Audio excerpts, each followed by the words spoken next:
Hello, this is Phil Separano, Plumbing and Heating. I'm Phil Separano. Anyway, what I want to talk to you now is about your outside hose faucets. Okay, most people are familiar with this type of outside hose faucet.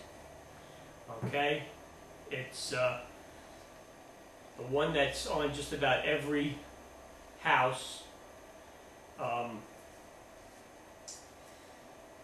If you don't have a frost-free. Anyway, the thing I want to tell you is that usually in your basement or underneath your kitchen sink, depending where this protrudes out of your house, especially if you have a basement, there should be a valve downstairs, okay? And what this valve is for is, during the winter, you're supposed to shut this valve off, okay? Hopefully you have a quarter-turn valve. Hopefully you'll shut this valve off during the winter, and what you do is you make sure you disconnect your hose. Okay, that's very important. Disconnect your hose and open this valve. Leave it open. Okay? Now if you've shut it downstairs, if you shut this valve downstairs, that should let all the water drain out of this pipe that's behind it, and also from the valve. If it keeps leaking, then that means you have a problem. Okay? What you have to do then is get this valve changed. So, very important. Make sure you disconnect your hose, because if you leave your hose connected, even if you shut this valve off, you're holding water in this valve. Now what happens is this will freeze, okay? And sometimes it freezes where it's not going to burst the next year when you go to use it. But what happens is everything inside expands just a little bit. It expands that brass.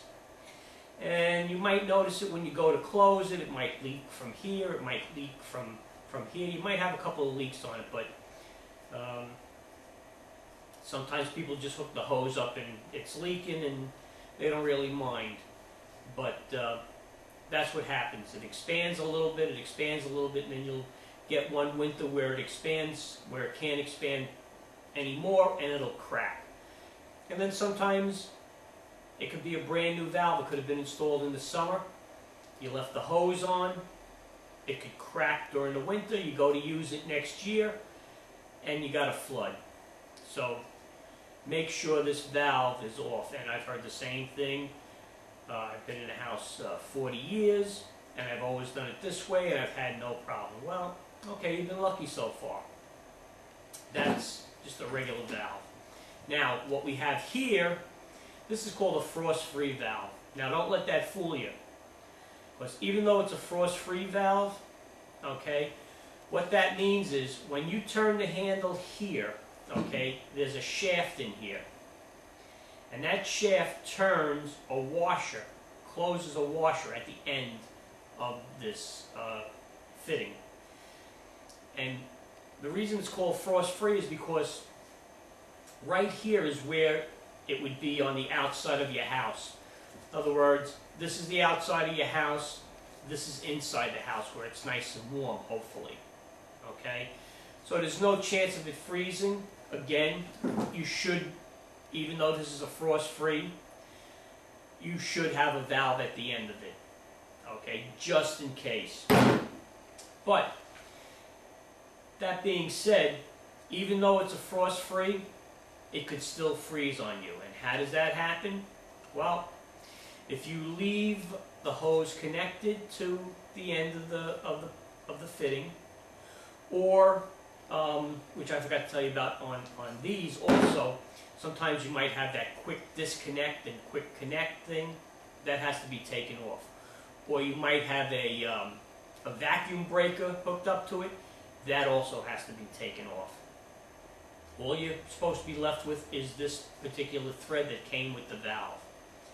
And if you don't do that, what happens is, again, water stays in that valve, and actually it fills up this whole thing, this whole pipe, because all this is a pipe with a brass shaft inside with a washer on the end.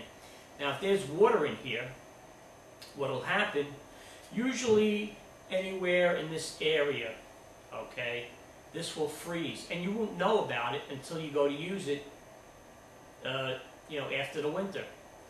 And what will happen is, and you might not realize it until you go down in your basement, but when you turn this valve on, okay, water's coming out of here, okay, but because this part is inside the wall, you don't see the water gushing out unless you got good ears or somebody happens to be close by where the water's pouring out. I've had this many times where this particular item has frozen because they didn't disconnect their hose, and they'll get a little slot in here. And I'll show you in one of my other videos what it looks like when a pipe bursts. But this will actually split open and water will pour out. And if it's one of those days where you're washing a couple of cars or you're watering the lawn or the garden, you're going to have quite a flood. If you have a levered house, you're going to have a nice flood in your, on your rugs or your wood floor, whatever you have. If you have a basement, again, you can wind up with quite a few inches of water in there. So, even though you have a frost-free hose faucet, if you don't disconnect your hose or any kind of attachment you have, this will freeze on you. Okay, so that's pretty much it. And let me just check my notes here.